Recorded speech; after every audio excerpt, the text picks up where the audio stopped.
Thank you so much for joining me on the show today, Tilewa.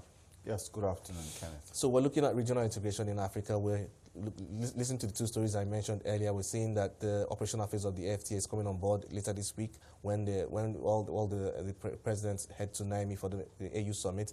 And also at the ECOWAS level, at our bloc, we're seeing the ECO being adopted, and we're hearing plans that it might come on board early next year. What do you think these developments mean for regional integration in Africa? Well, I think it's very necessary. Let's take a look at the headline numbers. Only 17% of our trade in Africa is intra-Africa.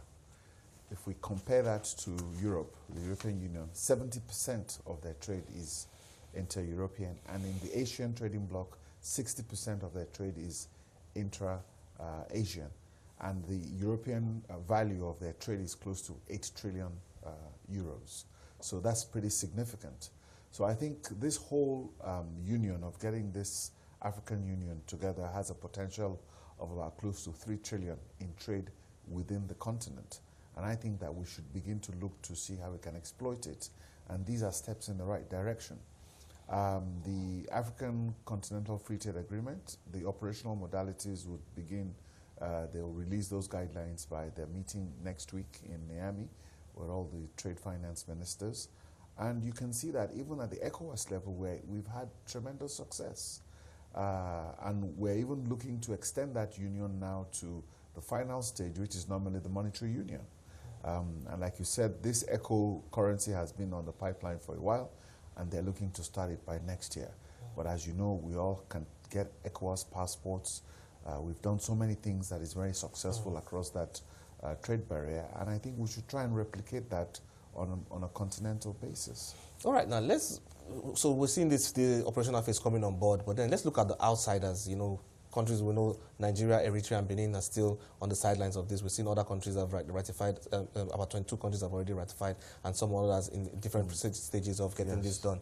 But for the outsiders, though, you know, what would you say is the cost to benefit, or when you look, or will you say comparing the negatives to the positives, would you say the juice is what the squeeze for these countries to join? Well, by the time 52 out of 55 countries have signed off, then the other countries holding up, including Nigeria, you are beginning to see that even in Nigeria, there was a committee that was set up by the presidency, which gave its report to the president about a week ago, that recommended us going ahead with the agreement after consultation with all the various stakeholders. But again, saying that there should be certain conditions that should be attached to that, which is very good. But my own argument has always been that if Nigeria, that is the largest economy in Africa, should be at the forefront of driving this whole process. So all the concerns we have, we will ensure that, and all the concerns we have will ensure that those concerns are addressed if you're leading that drive. But at least there's a positive signal now from the leadership in this country that they will at least associate with that agreement. So it's a step in the right direction. All right, because I look at other issues there. The president also mentioned something that I think is actually quite significant, and we should think about that in the longer term. You mentioned the fact that we need a continental manufacturing agenda for Africa if this is going to be as successful as we want it to be. I would like to hear your thoughts on this. Yeah, it's very important. I mean, the whole essence of having a lot of our trade being inter-African is that what is the competitive advantage of Nigeria, for instance?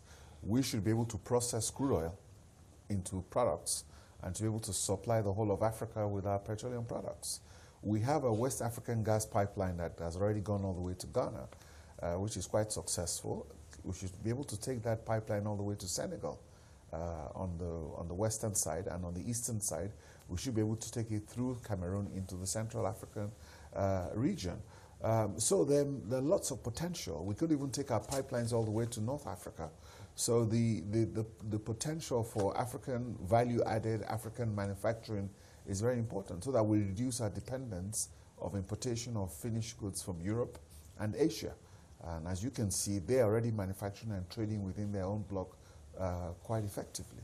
All right, and very interesting what Ghana and Cote d'Ivoire are doing with cocoa. We're seeing that they're negotiating with international buyers, trying to set a floor price for this. Do you think it's the way to go for African countries when we look at how we export some of our some of the commodities we're trying to export out of Africa. You think we should go that route with most of the other commodities? Definitely. Historically, even from the medieval times and even through slave trade and the modern trading era, what has been the problem of Africa, even especially when we used to have a lot of gold and exchange gold with the rest of the world, is the fact that our terms of trade have really not been quite favorable. So what Ghana and Cote d'Ivoire are doing is the fact that they want to see value added to their products. So we should, as a continent, stop exporting raw materials and let these companies begin to set up value-added processing plants here so that we're processing either shea nuts into shea butter or we're processing cocoa butter, and at least we're adding some value onto the product before it's being shipped out. All right, now let's look at some of the outstanding issues on this AfCFTA still, because we know that it's still not all, some I's needs to be dotted and some T's still needs to be crossed for this to come to full effect. One area which I think it's also very important is the certifying the origin of goods, the origin of goods in there.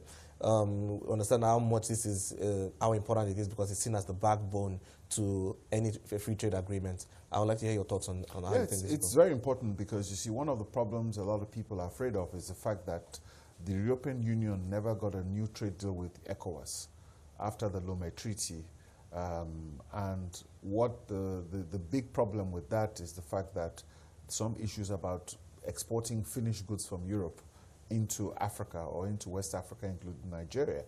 And people are saying that we also need to protect our manufacturing base so that the origin of those goods must be Africa. So it's not as if you're using another country, the EU is using another country to transship its product, and then maybe they're just adding a bit of value there, and they're now calling it made in Africa goods. Because what will happen when you have that trade agreement is that it's only made in Africa goods that can enter freely.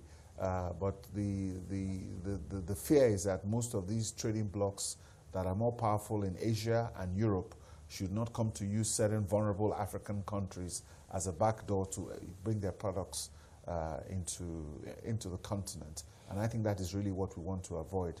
And once we see the operational modalities and the guidelines, I think we'll now begin to fine-tune this and ensure that this does not happen. But the positivities are beginning to be there. The EU, for instance, has offered a 45 billion euro grant to support the African Continental Free Trade Agreement because it's such an important market to them that they want to ensure that in terms of the capacity building and a lot of the issues, they can facilitate that trade. By the time you're offering those sort of grants, obviously you want to ensure that the terms of trade will favor trade between Europe and Africa. But then I still like to talk about the issue of around smuggling and well, put it under the larger context of corruption. When you look at how this is, do you think we are going to see enough to tackle, to hold back on smuggling and some of the issues that have to do with impacting trade in Africa? Well, what is important is that you must remove bureaucracy and you must be quite efficient. As you see with ECOWAS, most of the trade that is going on in ECOWAS, at least close to 80% or 85% of that trade, is not formal trade because the paperwork for all the barriers are too cumbersome. So people find their way of, trucking their goods across and, they do their negotiations at the border and move along. So you must streamline these sort of institutions to ensure that the terms of trade are favorable. If the terms of trade are favorable, the duties are reasonable, then of course, the goods will move freely. So we need to be able to strengthen our institutions.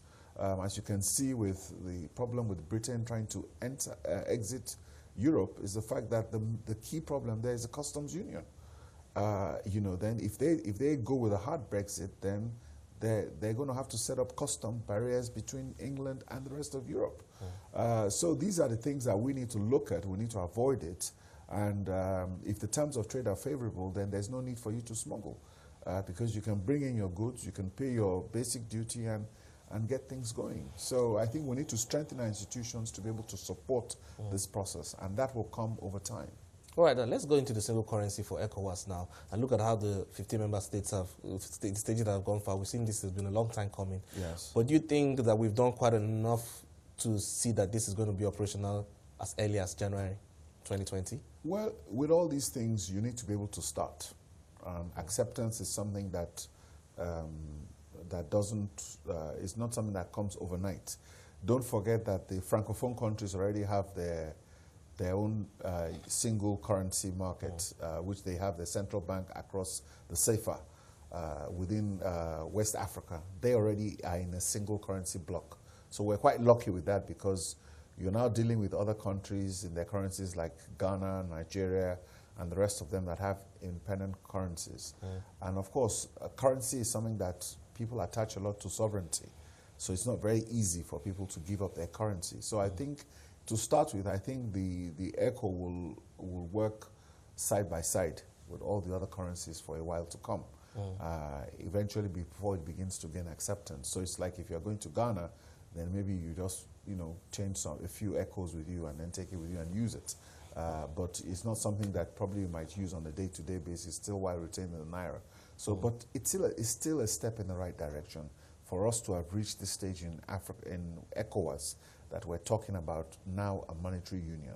So that shows you how successful this trading bloc called ECOWAS has been. Yeah, because when you look at the monetary union, I understand there's already a West African monetary union already. Oh, yes. But that looks after just the Francophone West African countries. Exactly. In there, so it's more or less extending that to include Nigeria and the likes of countries who are in the Anglophone side.